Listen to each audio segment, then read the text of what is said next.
Well, hello, writers. Welcome to episode number 34 of How Do You Write? I'm so glad that you're listening. It is a gloomy, rainy day here in Northern California, and I have to say that I am not tired of it yet at all. I love the rain. I love the gloom. The more it rains, the happier I get. I swear to God, I could live in Seattle. Everyone tells me that I can't, that no one can, and no one should. It's a lovely town, of course. But I think I could handle the darkness and the rain. Maybe someday I'll give it a try. For now, I'm perfectly content in Northern California and super happy to be exactly where I am, which is in this seat, talking to you at this moment. And that just thrills me. So, little quick update on what's been going on writing-wise around here. I'm continuing apace with the thriller. It is not killing me so far. Always makes me worry. But I'm about 17,000 words into it, and I just hit the inciting incident right on time, right where I wanted it to be, which is always a nice feeling. For those of you who are wondering what the heck I'm talking about, in terms of timing and incidents, I subscribe to the Larry Brooks method of story structure. He actually has a wonderful book out called Story Engineering, and some people like it, some people don't. I personally love it. It has solved some major problems for me in the past when I'm structuring novels. There's no rule that says you have to do anything anyway, period, at all. You could write a prose poem using just the word, I want to say beaver, and that's the word that came to me, so I'm going to go with it. Say the word beaver over and over again until your prose poem is finished 50,000 words later.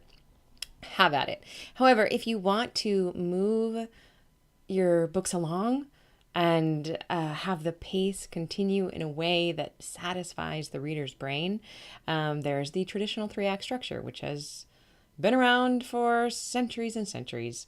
The three-act structure for me doesn't quite work very well. I've never really just got it in my bones the way I enjoy Larry Brooks's 4-act structure, which is exactly the same as the 3-act structure. It's just set up a little bit differently. In terms, the first quarter is the setup. The second quarter is the reaction phase when our main character or characters are reacting to the things that are around them.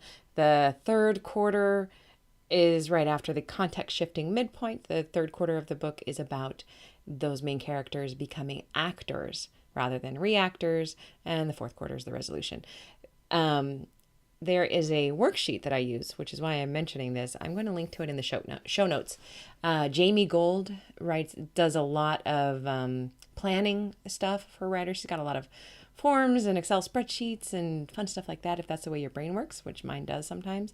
And she has on there a free link to the story, Larry Brooks story breakdown. And the cool thing is you put in your word count that you're aiming for, and it breaks down exactly where at approximately, these are not rules, but at approximately what word count your novel should be for the inciting incident, for the first plot point, for the first pinch point. All of those things might be words that you're not familiar with, but that's absolutely fine. Just keep writing. You're doing it the right way. If you ever want to attach structure into your work, and I have definitely done this after I've written first drafts, I've gone back in and restructured to make these things kind of work. These kind of things can be helpful. So that's a little plug for that. I will link it in the show notes. I am also working on my Patreon essay right now. The thesis for it is finding what feels natural to you in your own creative process. Leaning into the way that we work. For example, I have ADHD, emphasis on the hyperactivity part, and knowing that and knowing that's the way I work and harnessing that has been one of the most useful things for me as a writer. So I haven't quite figured out my aha moment for the essay yet. It's in there. I'm kind of flailing. I always have this. I always start the creativity essays like this, with a bunch of flailing, a bunch of research, a bunch of scientific articles that I'm kind of combing through and putting in my brain and letting everything kind of percolate in there. And move around and form connections. So I have to fix my stove right after I film this. So I'm hoping that in the drive to the appliance store to get the glow coil, because I'm going to try to be butch and badass and fix it myself. I'm hoping that something will spark in there, or maybe when I'm sleeping. The subconscious is a powerful beast, and I love that it does work for me. That's pretty freaking awesome in terms of brains. Thanks, brain.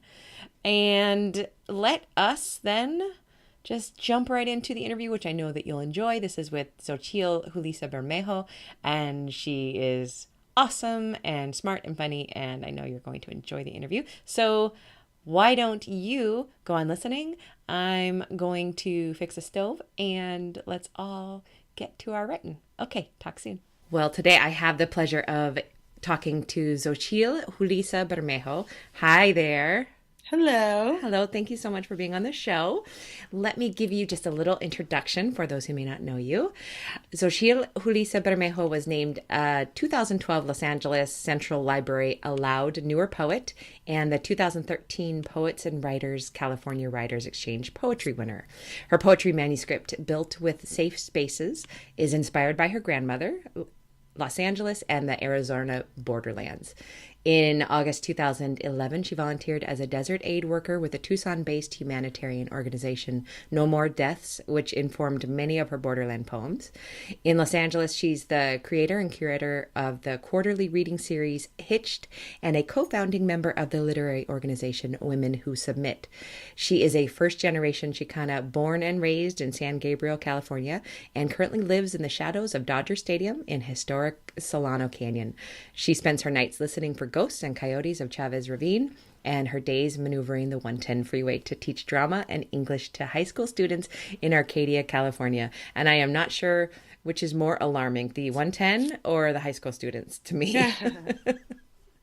Well, the entrance to the 110 is probably more scary. It's probably scarier, yeah.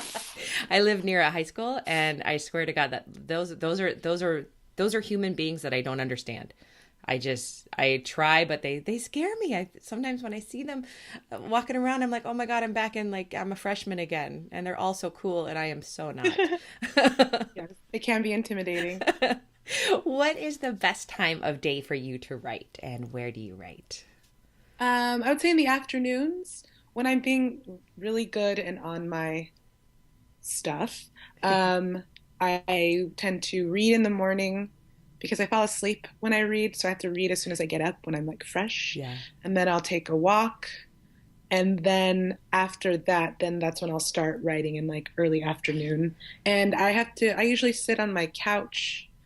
I like couches. I don't like to sit at desks. They feel really stinted and uncomfortable. And, oh, I'm going to be really professional right now.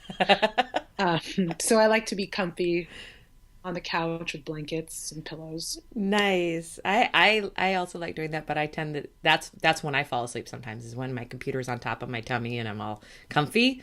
Sometimes I usually have to stand to write. And how do you write when you write? Is it longhand and on the computer? I've been trying to do more journaling just because I think it's a good, like, I'm a big fan of Wendy or C. Ortiz's work. And so it seems, yeah, she's great. She was on the show a little while ago. It seems like it's a really good way to just like be a historian to yourself. Yeah. So I try to journal, but I'm not that great at it. Usually after I take a long walk, I'll try to jot some things down in a journal, but the actual writing happens on the computer. On the computer. Are you in Microsoft Word, or do you use Scrivener? Word. Yeah. Yeah. And how do you refill the creative well when you're running dry? Walks, reading, hikes. I love being out in nature. I've been kind of listening to some yogi books on tape and thinking about how to be in the world and enjoy the world, since it's really hard to do right now with everything that's been happening. It's awful to do right now. It's terrible. So I try to like take a walk and look at the trees and take deep breaths and try to just replenish myself that way. Do you manage to do that every day? Probably like 4 days a week is what it's at right now, 3 or 4 days a week. Is there a yogi book that you could recommend that you've been liking? Um, That's purely selfish because I want to listen to it too. well, my friend, I'm not, this is like new to me. My friend, I was saying, oh, I can't sleep and I'm having this anxiety. And he's like, he put some stuff on my phone, Oh, how cool. which was really sweet of him. He's like, give me your phone. And he just put a bunch of stuff on it. And so, That's awesome. I have always struggled with insomnia, but my insomnia has always been the vague garden variety where I just worry about, the coming earthquake or whatever. And right hmm now, all the worries in the middle of the night are so vivid. They're hmm so much scarier. So that sounds like a great idea. yeah. What is the worst writing advice you've ever been given? I think the worst stuff is the stuff that's like, you sometimes hear in workshop, they're like, never do this, never do that.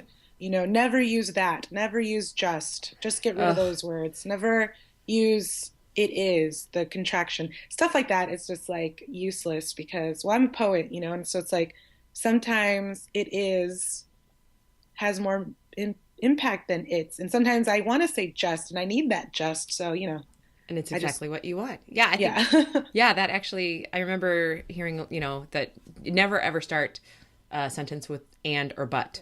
And Right, sometimes you have to. right. Sometimes that's where you get the mileage. What secret writing tip of awesomeness did you discover the hard way? Um, Secret tip of awesomeness. Oh, I think that so when I was in grad school, I did a paper. My like long paper was on like poetry of witness and how people process through poetry and how poetry can help you survive. And there was a great book called Poetry of Survival by Gregory Orr. ooh, Yeah, Poetry of Survival is Gregory Orr. That had a lot of great stuff to say about how when our world is disjointed and we experience trauma, poetry helps you to like put things back in order and give it new language. And so that was something like I understood like logically, but then it's like I feel like every time I sit down to write, I'm like relearning it. Like because when you have something and you're in pain, mm-hmm, like often I don't want to write. I'm like, no, I just want to ignore it. I just want to like run away from it. right. And then when I finally do sit down to write, and it's such a relief and release, and I'm like, oh yeah, this helps. Like, so that's Those I feel like I learn it over and over. those lessons we learn over and over again. Yes, I hear that. Can you give us a quick craft tip of any sort?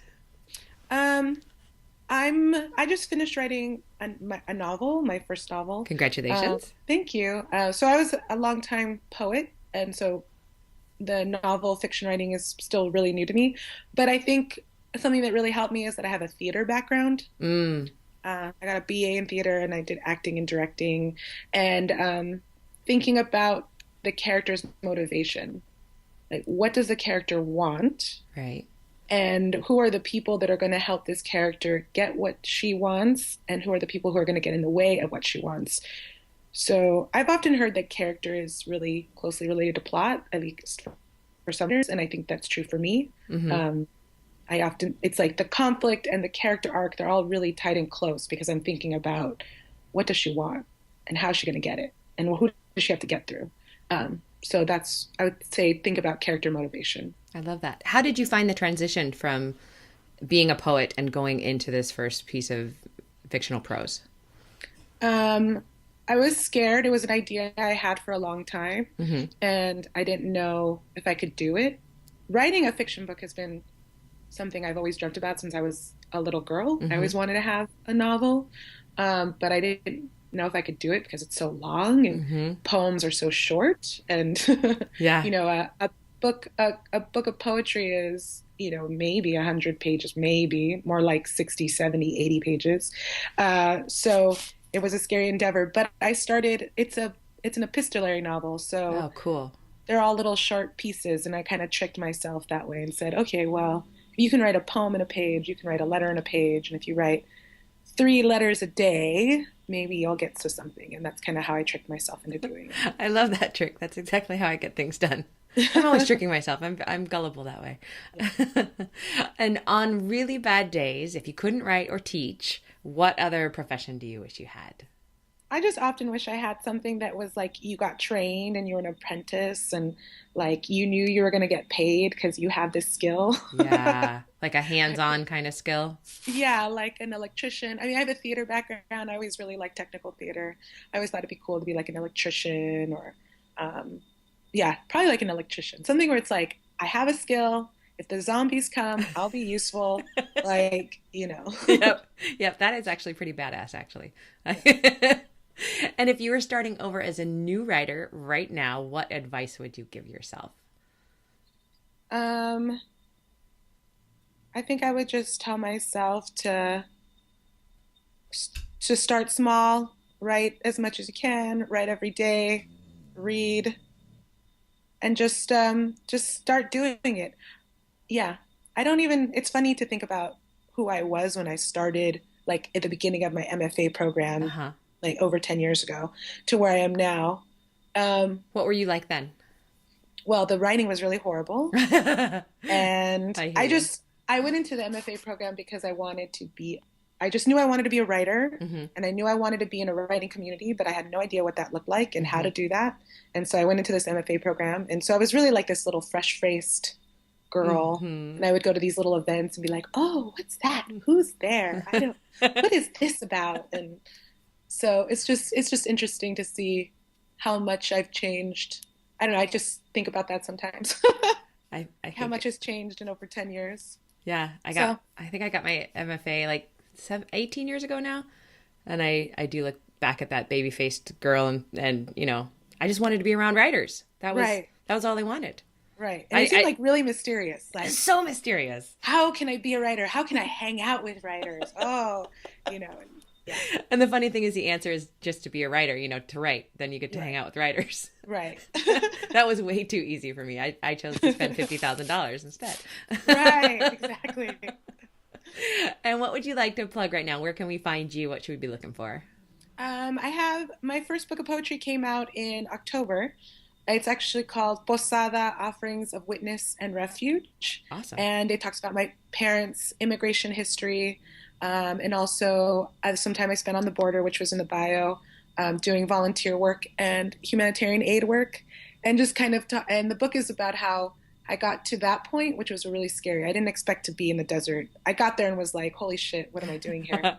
But it came from a desire to honor my parents and their journey and their stories. And so that's what the book's about. And that's out of Sundress Publications. You can find it at their website, Sundress Publications. And yeah, that's what I'm Perfect. excited for right now. Perfect. Well, congratulations on that. That's huge and so exciting. And Yeah. big congratulations on your novel and everything you're doing. Please keep working with those high school students, and I'll try not to be so intimidated by them over here Yes, and their yes, coolness. yes. Thank you so much for chatting to us. Thank I you, Rachel, really for having appreciate me. it. Have a great day. You too.